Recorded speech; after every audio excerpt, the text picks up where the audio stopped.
The agriculture sector is bearing the brunt of El Nino. Rice production is expected to decline because of dwindling water supply for farmlands. The National Irrigation Administration says it was able to bring water to only 870,000 out of 950,000 hectares of rice paddies for the June planting season. And the effects of El Nino will spare no one. Kung hindi ma-reverse yung situation, yung expected harvest natin para sa 70,000 hectares ay mawawala. Kaya talagang malaking kakulungan sa ating rice production. That's equivalent to a loss of 245,000 metric tons of palay that should be harvested next month. The next planting season in November will bear the brunt of the stronger and longer dry spell. The sugar sector is also suffering from lack of water. Sugarcane production is down this year and will further dip next year.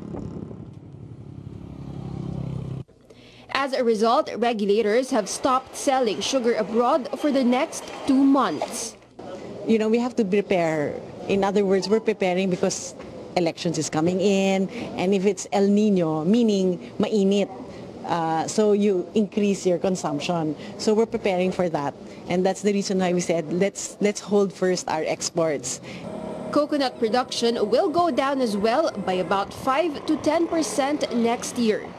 Agriculture officials did say measures are in place to counter the effects of the dry spell, such as cloud seeding, tapping deep wells and shallow tube wells, as well as distributing drought-resilient seedlings.